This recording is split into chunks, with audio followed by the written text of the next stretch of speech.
Welcome to the Changeover, your favorite tactical home for everything tennis. Powered by SecondServeAces.com.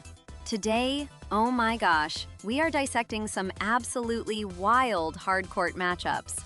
We've got a 16-year-old qualifier tearing up the draw in Memphis, a high-octane physical battle brewing in Toronto, and a veteran chess match that is going to test every single metric I have. I'm Elena Cruz, and join me around the table is our resident editor-in-chief Bhaskar, our resident philosopher Arthur, the high-intensity Leo, and of course, our academic anchor Julian. Let's get into it. Great to be here, Elena.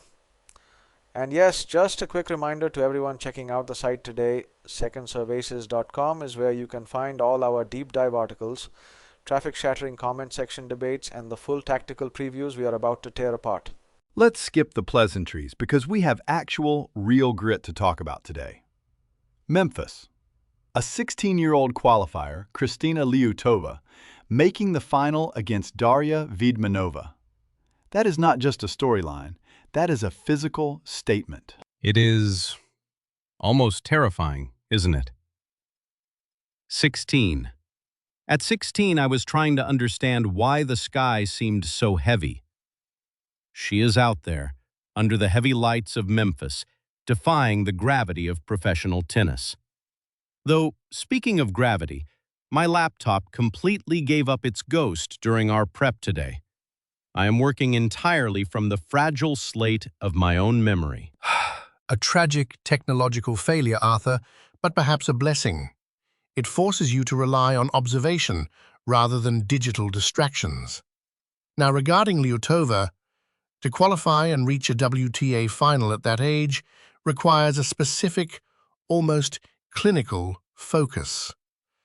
But Vidmanova is no pushover. Okay, so looking at the numbers from my memory since Arthur's screen went completely black, Vidmanova has this crazy efficient baseline transition. She doesn't just hit hard, she changes the geometry of the point. But Liutova, she's playing with house money. Literally nothing to lose. The comments on SecondServeAces.com are absolutely blowing up about this. Half the fans are saying Liutova is the next big thing, and the other half are worried she's going to hit a physical wall. Leo, you're the mentality guy. Does a 16-year-old even feel a physical wall? They don't feel it until they hit it at 90 miles an hour, Bhaskar. But here's the thing. Liutova has played multiple three-setters just to get to this final. That is some serious character-building stuff right there. If Vidmanova doesn't drag her into deep water early, the kid's adrenaline will just carry her over the line. Adrenaline is a poor substitute for tactical maturity, Leo. Vidmanova possesses a far more structured game. She understands court positioning. She isn't just running on youthful exuberance, she's executing a system. A system, yes. But systems are designed for predictable environments. A teenager playing with absolute unburdened freedom is a chaotic element.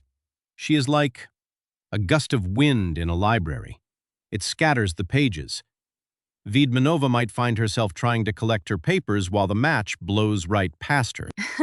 Arthur, that was surprisingly poetic for a Monday morning. But seriously, the data shows Vidmanova struggles when opponents hit flat to her backhand. If Liutova can keep her depth, she actually has a massive statistical edge in the longer rallies. That's exactly the kind of AI-driven tactical depth we pride ourselves on at SecondServeAces.com. We don't just look at who has the bigger serve, we look at the micro patterns. Speaking of micro patterns, let's look at Toronto. Yulia Starodubtseva against Maya Joint. Now that is a heavyweight fight. Starodubtseva has a perfect record against Joint. Perfect! But records are meant to be broken, and Joint is coming in hungry. Let us not overstate the historical sample size, Leo. A perfect record sounds grand, but we are talking about a very brief narrative. Still, Starodubtseva's defense-to-offense transitions on hard courts are exceptionally disciplined. Right, but Joint has this insane lateral movement. I remember looking at her court coverage metrics last week. She recovers to the center of the court faster than almost anyone in her ranking tier. It's going to be a total physical grind. The physical grind. It's a quiet suffering, isn't it? in Toronto under that relentless northern sun. I remember trying to find the media lounge there once and ending up in a concrete corridor that felt like a sensory deprivation chamber.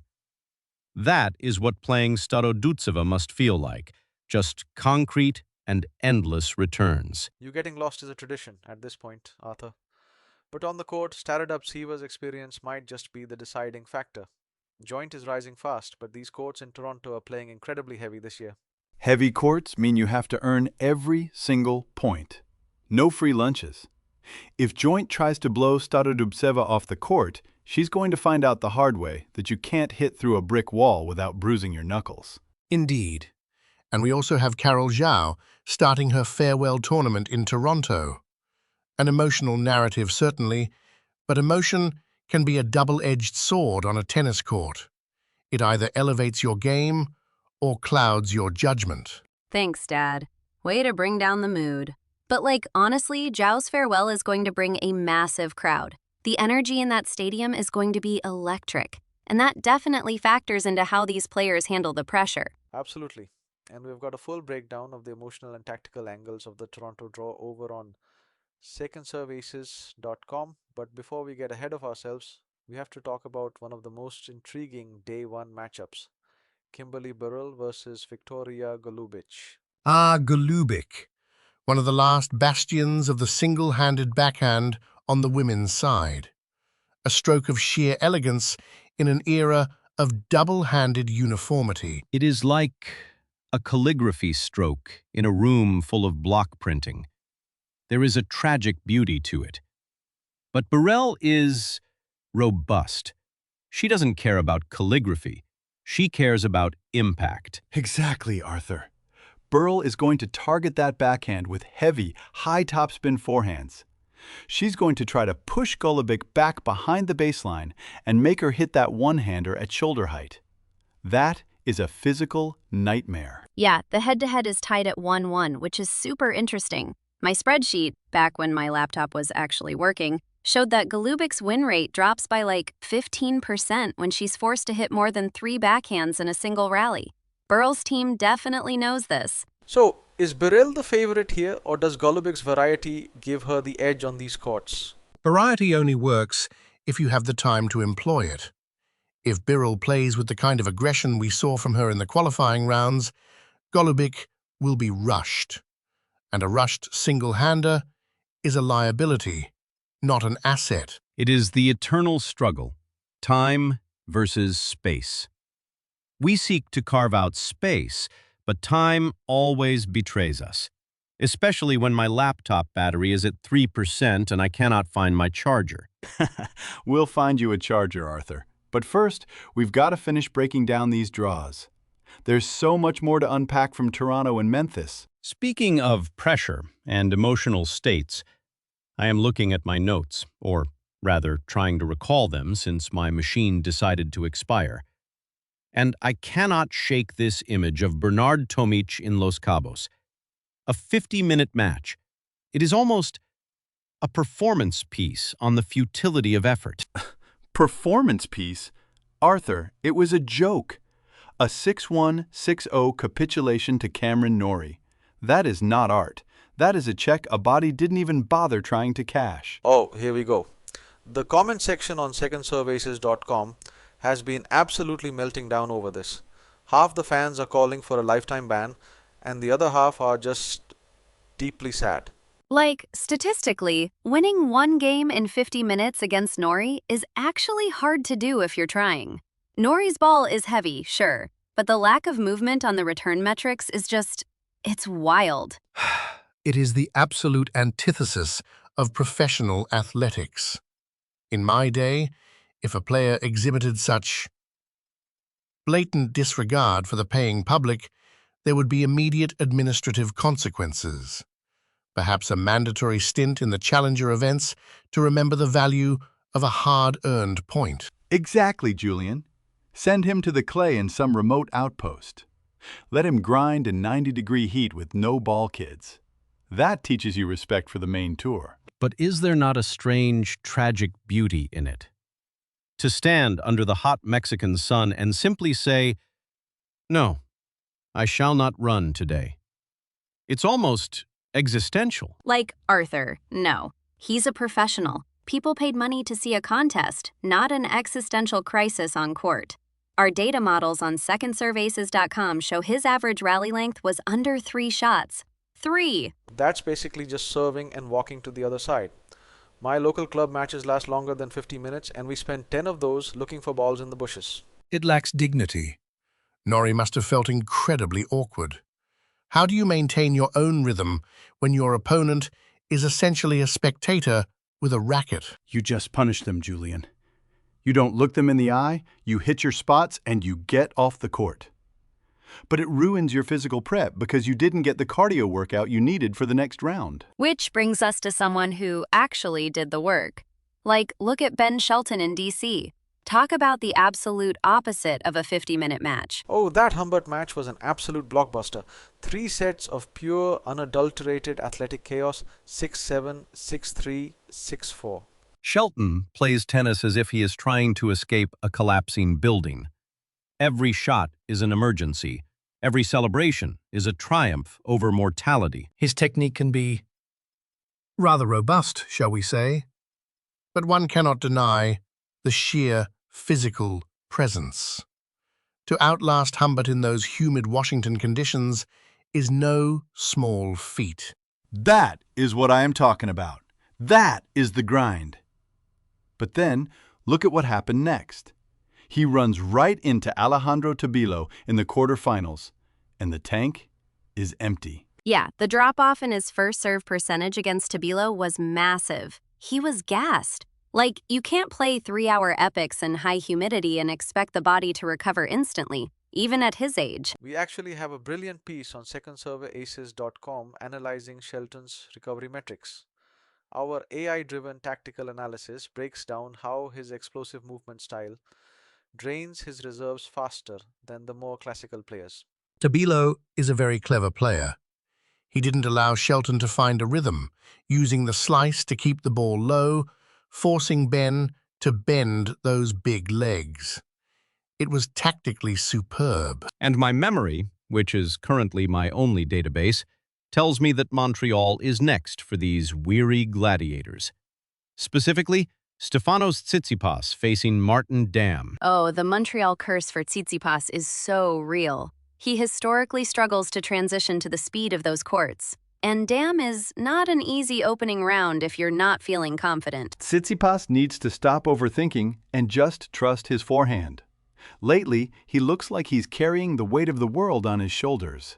He needs that mental toughness. Martin Dam has that massive serve and volley potential.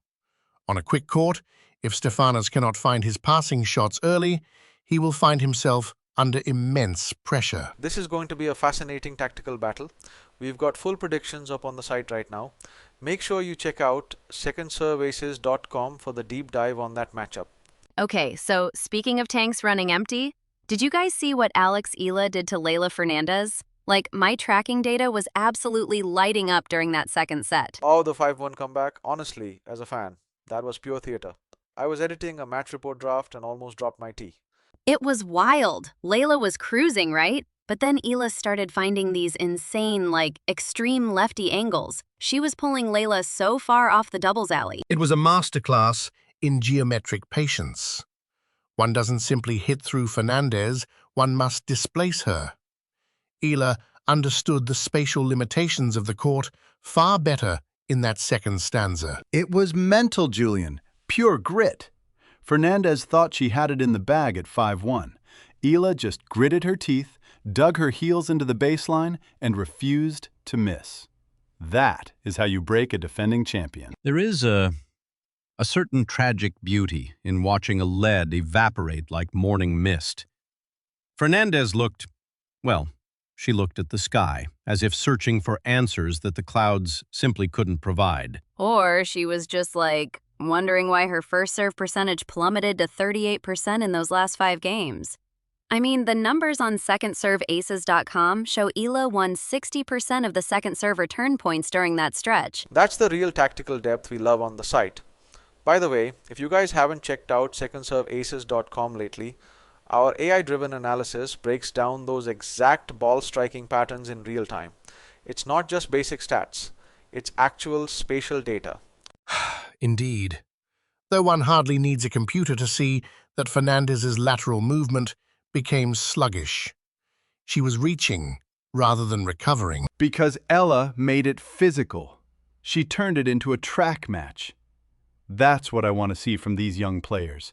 No fear, just relentless pressure. My laptop crashing earlier, which, by the way, I still blame on the venue's atrocious electromagnetic interference, forced me to actually memorize the flow of that match. It felt almost ancient.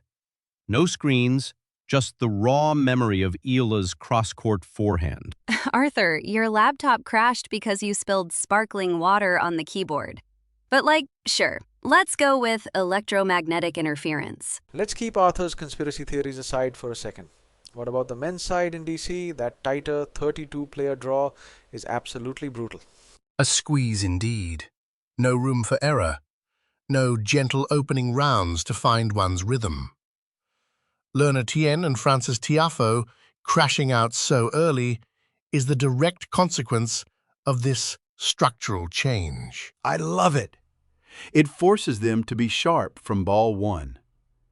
Adrian Mannarino playing spoiler is exactly what makes these draw squeezes so terrifying for the top seeds. Totally. Mannarino's flat ball on those fast DC courts is a nightmare. He doesn't give you any pace to work with. Tiafoe looked so frustrated trying to generate his own power. Mannarino is like a ghost in the machine. He plays tennis with the minimalism of a Samuel Beckett play.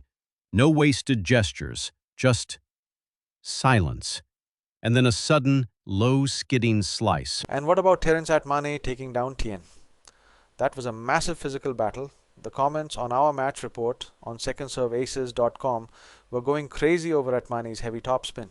Atmane has that hunger.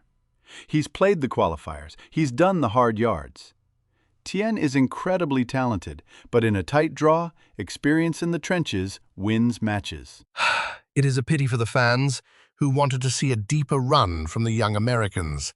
But this is professional tennis, not an exhibition. The draw squeeze separates the wheat from the chaff rather quickly. Okay, Dad. But seriously, the statistical variance in these smaller draws is wild. One bad day and you're packing your bags. There's no safety net. Footing. Yes, the 32-player draw is indeed unforgiving, which brings us quite neatly to Alex de Minaur's opening match. He absolutely dismantled young Cruz Hewitt 6-2, 6-3. Oh my God, it was like a total clinic. De Minaur's court positioning was just ridiculous. He was taking the ball so early. I loved watching that, but let's be fair, Cruz Hewitt is only 17. To qualify and then get thrown straight into the demon's web, that's a brutal welcome to the big leagues. That is exactly what the kid needs, Bhaskar. No soft landings. You want to see what elite movement looks like? You stand across the net from de Minaur. He makes you play that extra ball every single point. There is a certain tragic beauty in facing someone who simply refuses to let the ball die. It's like trying to sweep away the incoming tide with a broom. Young Hewitt was hitting decent depth, but the ball just kept coming back. Well, technically speaking, Cruz's weight of shot isn't quite there yet to penetrate de Minaur's defenses. He has his father Leighton's grit, certainly, but at 17, the physical frame is still maturing. Right. The data on secondserveaces.com actually showed Cruz was only winning 34% of his second serve points.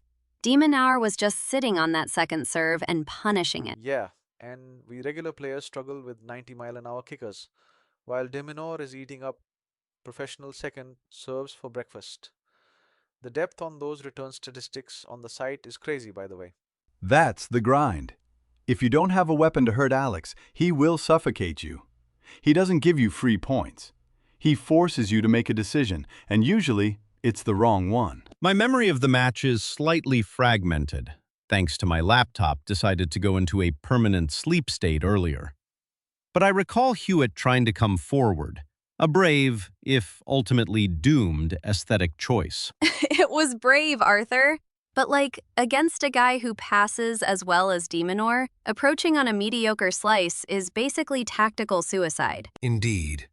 One must set up the net rush with meticulous precision. You cannot simply wander into the forecourt hoping for the best. Still, a valuable lesson for the young man. Speaking of masterclasses, we have to talk about the massive news that dropped. Novak Djokovic and Aryna Sabalenka are teaming up for mixed doubles at the 2026 US Open. My inbox has been melting. This is ridiculous. It's a cheat code. You have the greatest returner of all time paired with the most devastating baseline power on the women's tour. Who is breaking that serve? Wait, let's look at the actual court geometry here. Mixed doubles is all about reflex volleys and covering the line. Is Novak really going to be poaching like a specialist? It is an intriguing philosophical experiment. Two solo titans, used to dictating the entire universe of the singles court, suddenly forced to share a tiny patch of doubles territory. Will they harmonize, or will they collide? Historically, superstar pairings in mixed doubles can be quite fragile. If you remember when Serena and Andy Murray played Wimbledon, it was spectacular, yes, but tactically a bit chaotic. Singles players simply don't have the instinctual court coverage of doubles specialists. Sure, Julian, but the sheer entertainment value. Our traffic on secondserveaces.com spiked the second this was announced. The fans are absolutely obsessed with this pairing. Entertainment is fine, Bhaskar, but Djokovic doesn't do things just for show. He wants to win. Sabalenka's serve gives him the perfect platform to dominate at the net. I think they're going to crush people. I mean, Sabalenka's average forehand speed is literally faster than most of the men's field. If she's trading cross-court ground strokes with a male opponent, she's not going to get pushed back. That's the real statistical advantage. It's the ultimate fusion of unstoppable force and immovable object. Though, I do wonder how Novak's schedule will hold up. He's also planning his return in Cincinnati. Yes, the Western and Southern Open. He's aiming for a 25th Grand Slam in New York, so Cincinnati is crucial for his hard court preparation. At his age, scheduling is everything. Exactly, and he hasn't played much competitive hardcourt tennis recently.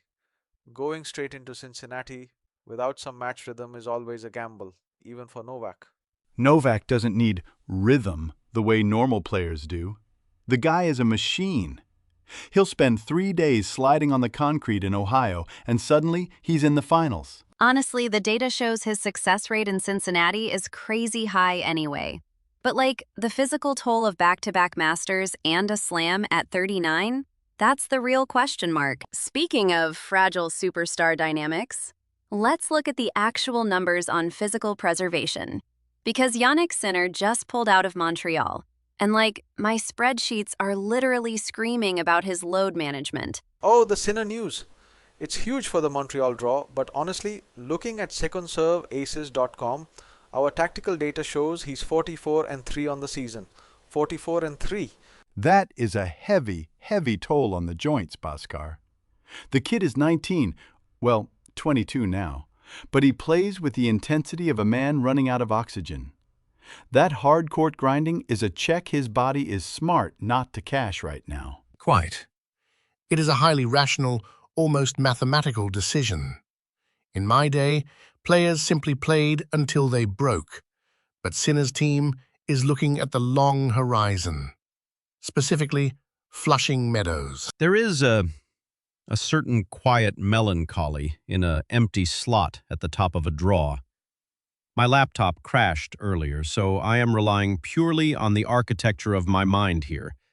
But Sinner's absence feels like a silent space where a storm should be. Okay, Poetic Arthur is back. But look at the hard data. His court coverage metrics show his lateral slide on hard courts putting 30% more stress on his right hip than last year. It's not melancholy, it's physics. Exactly. And our users on secondserveaces.com are debating this in the comments. Half of them think he's giving Alcaraz a free pass. The other half say it's genius longevity planning. It's not about Alcaraz. It's about surviving the U.S. Open swing.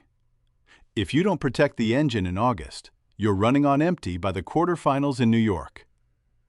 I respect the discipline. Perhaps, though a stint in a smaller, character-building environment might keep the competitive edge sharp. But let us transition to a different kind of legacy defense. Venus Williams speaking out. Oh, here we go. Venus defending Serena's Wimbledon exit before she starts her own singles and doubles campaign in D.C. Honestly, the Williams sisters' loyalty to each other is like the only constant in the universe. It is a protective shield, woven of shared history and countless battles under the burning sun. Venus defending Serena is not merely sisterly love. It is an defense of their collective mythos. And it's a massive story on the site. The traffic on the Mubadala DC Open preview is off the charts because fans want to see if Venus can actually pull off this double duty. Double duty at her age is pure grit. It's beautiful. People forget the sheer physical load of playing both draws.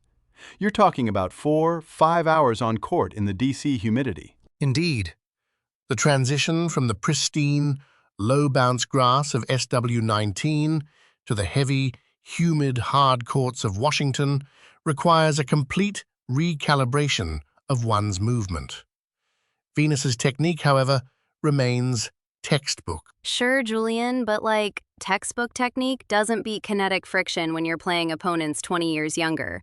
The probability curve for her singles run is tight, to say the least. Let's be real, we're all rooting for her. But speaking of grueling matches, did you guys see the tactical preview we just posted for Los Cabos? Norrie versus Tomic. Now that is a blue-collar tennis match. Cameron Norrie is an absolute machine.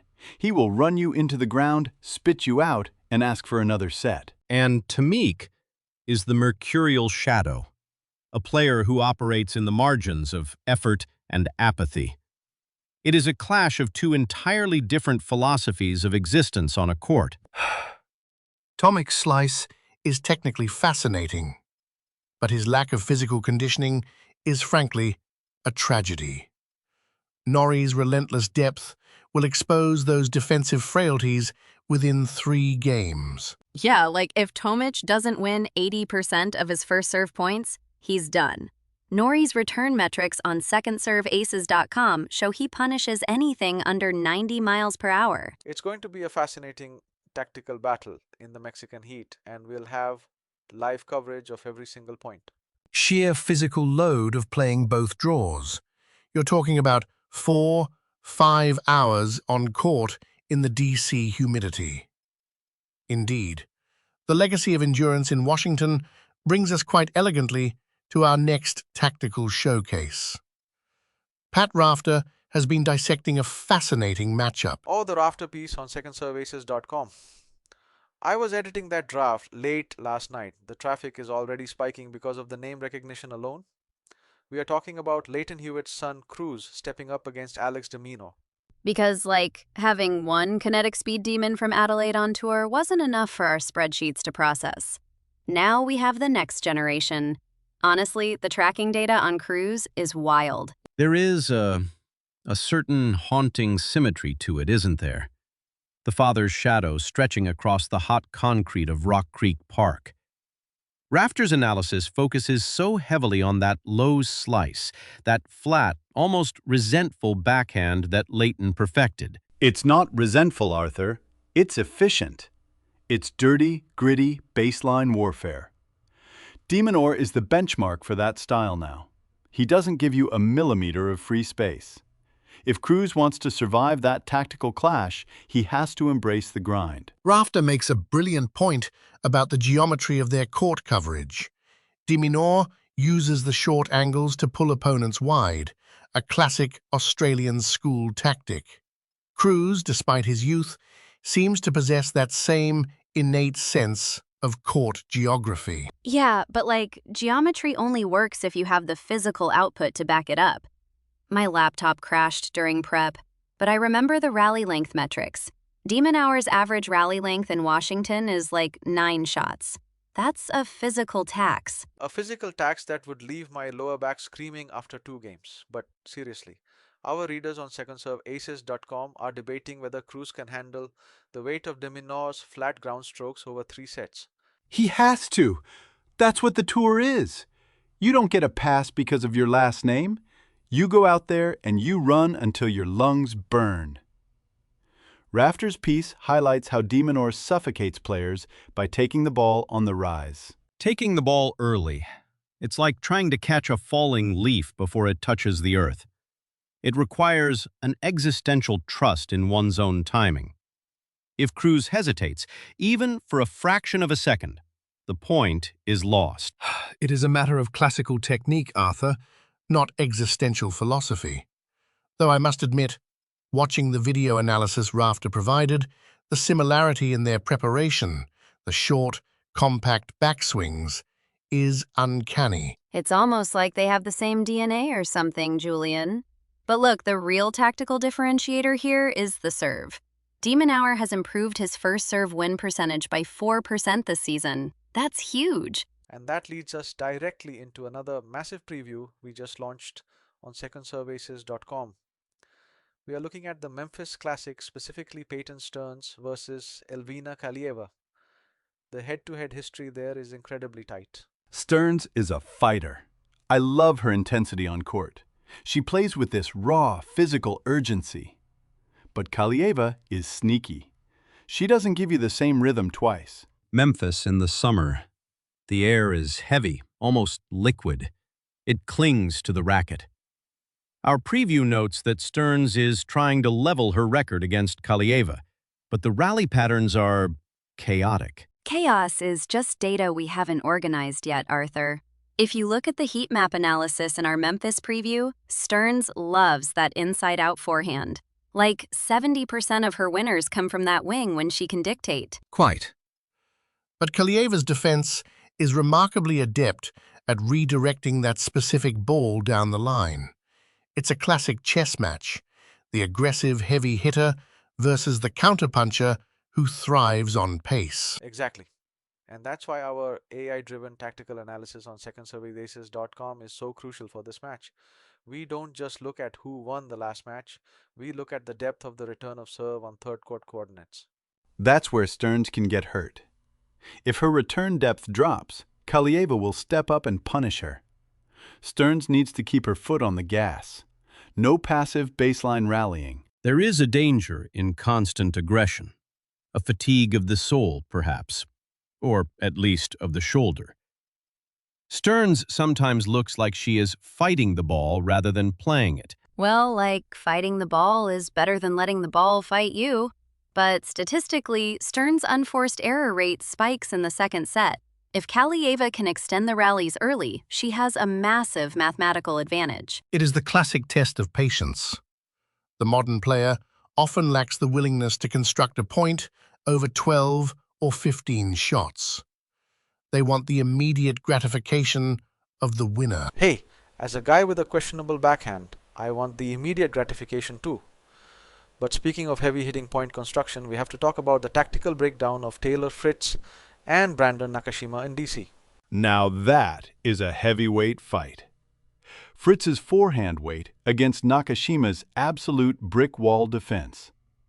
That match is going to be decided in the trenches of the deuce court. Fritz's forehand, it has a certain tragic gravity to it. It drops so suddenly, pulling the opponent into the dirt. Nakashima, though, possesses a quiet, almost stoic resilience. Stoic resilience is great, Arthur. But can it handle a ball coming at 85 miles per hour with heavy topspin? The data on secondserveaces.com shows Fritz's forehand RPMs are up this week. He's getting incredible bounce height. Indeed. The high bounce in the Washington afternoon heat is a formidable weapon. Nakashima prefers to take the ball at waist height. If Fritz can consistently push him back behind the baseline, Nakashima's defensive options become severely limited. Our tactical piece on the site actually maps out the exact rally patterns. When Fritz is able to land his first serve, he is winning over 80% of the subsequent short ball exchanges. Nakashima has to find a way to neutralize that first strike. He has to chip the return, block it back deep, reset the point, and make Fritz play. If Nakashima tries to match Fritz's power early in the rally, he's playing Fritz's game. You don't beat a guy by playing his favorite song. Unless, like, his favorite song is a statistical anomaly. But yeah, Nakashima's backhand down the line is his best escape route. If he can freeze Fritz's movement with that shot, the court opens up. The court is always open, Elena. It is only our perception of the lines that closes it. Fritz's challenge is mental. Can he maintain that heavy, relentless pressure without succumbing to the anxiety of the finish line? The anxiety of the finish line is a universal sporting affliction, Arthur. But Fritz has shown remarkable maturity in his recent campaigns. His tactical discipline under pressure has improved, likely due to better physical conditioning. Fitness is everything. If you don't trust your legs in the third set, your forehand starts to fly. Fritz has put in the work, and it shows in his recovery times between these brutal midday matches. It is going to be an absolute blockbuster. Make sure you check out the full rally pattern maps and predictions for Fritz versus Nakashima on secondserveaces.com. The comment section is already heating up. And speaking of heavy topspin and high RPMs, we have to talk about what's happening down in Los Cabos. The final is set, and it is like such a fascinating clash of generations. Denis Shapovalov against Arthur Guy. Oh, Chapo in a final. That is huge for him. Our writers on secondserveaces.com just posted a massive preview. The traffic on that page is already going through the roof because, let's be honest, everyone wants to see if Denis can finally find that consistency. Consistency and Denis Shapovalov are two concepts that rarely occupy the same physical space, Bhaskar. He is a player of immense, almost chaotic gifts. The single-handed backhand, when it connects, is a thing of rare beauty. It is a fragile beauty, Julian. Like a glass sculpture balanced on the edge of a very windy cliff. I was trying to look up Gaia's junior transition stats before my laptop screen went completely black. But from what I remember, the French teenager has a very tidy, structured game. Structured is the word, Arthur. Gaia doesn't beat himself. He's got that gritty, European clay court education, even if this is on the hard courts. But Shapovalov? He has to impose himself. If he starts spraying those unforced errors, he's letting a kid who has nothing to lose dictate the rhythm. Exactly, Leo. Like, if you look at the raw probability, Denis should overwhelm him. Gaia's second serve is still a bit of a liability at this level. If Chapo is aggressive on the return, but not, like, reckless, he can break early. Not reckless is a big ask for Denis, but that's why we love him. Julian, do you think Gaia's backhand can hold up under that high looping lefty forehand? That's always the test for these younger guys. It is indeed the ultimate examination. The modern two-hander is often more robust than its predecessors, but Shapovalov's heavy rotating ball is a different beast entirely. Gaia must take the ball early, on the rise, to deny Denis the time to set up his explosive ground strokes. Time, yes. The commodity that Denis both craves and squanders. When he has too much time, he overthinks. He begins to contemplate the geometry of the court rather than simply feeling it. Gaia's best strategy might be to keep him in a state of constant, uncomfortable motion. You don't give Denis time. You crowd him. You make him feel the breath on his neck. Gaia's fitness is top tier. He's hungry. If he can drag Denis into deep water, into those grueling 10-shot rallies, the mental pressure shifts entirely to the Canadian. 10-shot rallies? With Chapo? Leo, you're dreaming. Either it's a winner on shot 3 or the ball is in the stands. But seriously, the data on secondserveaces.com shows Gaia's defensive sliding on hard courts is elite. He covers the outer thirds of the court incredibly well. That's the beauty of the tactical previews on secondserveaces.com, by the way. Our AI-driven analysis really breaks down those movement patterns. It's not just about who hits harder, it's about who controls the court geometry. Geometry indeed. But let us transition to a story of profound, if painful, historical significance. In Washington, Anastasia Potapova defeated Venus Williams 6-3, 6-3. A somber result. That makes 12 consecutive singles losses for Venus. It is a heavy number, a shadow that stretches over an incomparable career. Look, I respect the legend. Nobody has a stronger mental makeup than Venus. But 12 losses in a row? That is a body that simply cannot cash the checks her mind is writing. The movement isn't there, and at this level, if you can't defend, you are a target. It's tough to watch, honestly. Potapova didn't even have to play her absolute best tennis. She just, kept the ball deep and waited. Venus's first serve percentage was low, and when she had to defend on the second serve, Potapova was just stepping up and crushing it. The comments on our match report are really split. Half the fans are saying she has earned the right to play as long as she wants, and the other half are saying it's getting hard to watch a legend struggle like this. Where do you stand, Julian? A champion of her stature owes nothing to the public, Bhaskar, nothing at all. However, tennis is a cruel sport because it offers no hiding place. There is no team to carry you when the legs lose their spring. One must wonder what drives her to continue facing these clinical, youthful opponents. Perhaps it is the simple, existential love of the struggle itself. The court is a familiar stage. Outside of it, the world is vast and undefined. On the court, even in defeat, the boundaries are clear. White lines, a net, a yellow ball. That's poetic, Arthur, but the reality is brutal. Potapova is 23. Venus is 44. That is a lifetime of physical wear and tear. You can't train your way out of chronological time. It's about safety at a certain point. Thanks, Dr. Leo. But, seriously, the numbers don't lie. Venus's lateral movement speed has decreased by almost 20% over the last 3 years. Against a clean ball striker like Potapova, you just can't recover from those positions. Well, speaking of clean ball strikers in Washington, we have a massive semi-final clash to look forward to. Naomi Osaka against Alexandra Eala. Now that is an intriguing matchup. The raw, devastating power of Osaka against the meticulous, strategic court coverage of Eala. A classic contrast of styles. Oh, totally. Eala is like a tactical wizard. She doesn't have Osaka's weight of shot, obviously, but her anticipation is incredible. She reads the server's shoulders so well. If Naomi is slightly off with her radar, Eala will make her play that extra ball every single time. Osaka has to dominate the first strike. If she's letting Eala dictate the tempo with those short angles, she's going to get frustrated. Naomi's power is her shield, but it's also her sword. She needs to serve big and keep the points short.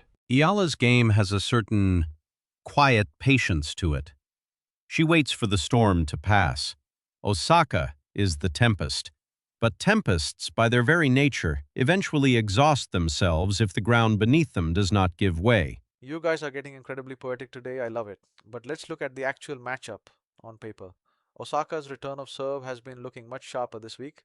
If she can pressure Eala's service games, she won't feel as much pressure on her own delivery. Indeed, Eala's second serve is where the battle will likely be decided.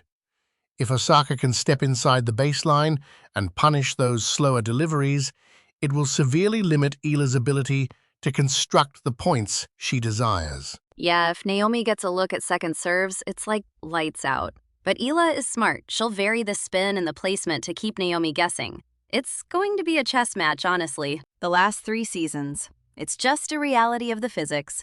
But if we are talking about moving on to actual kinetic masterclasses in Washington, we have to look at Tommy Paul versus Camille Mikeshak. Oh, I love this matchup.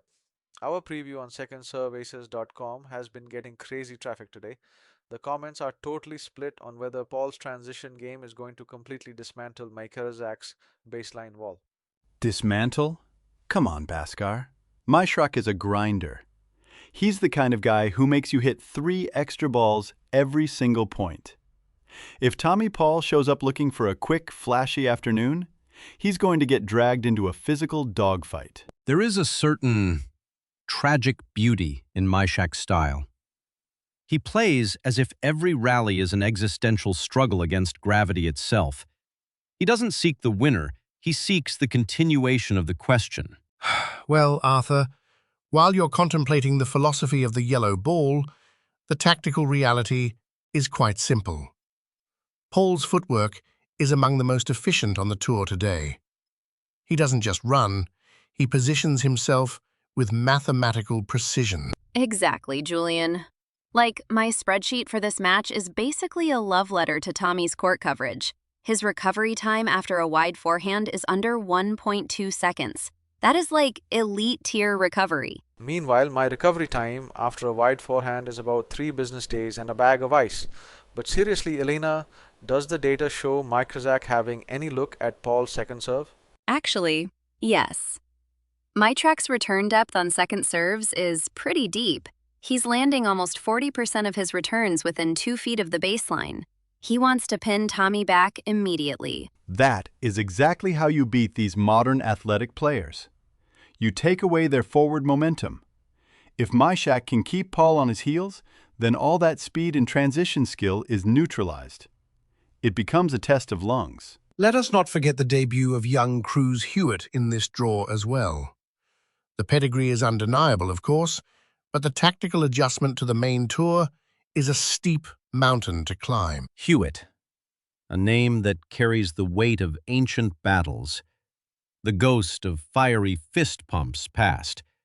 But my notes on this match are, well, they are currently locked inside my digital brick of a laptop, which is still refusing to show signs of life. Don't worry, Arthur.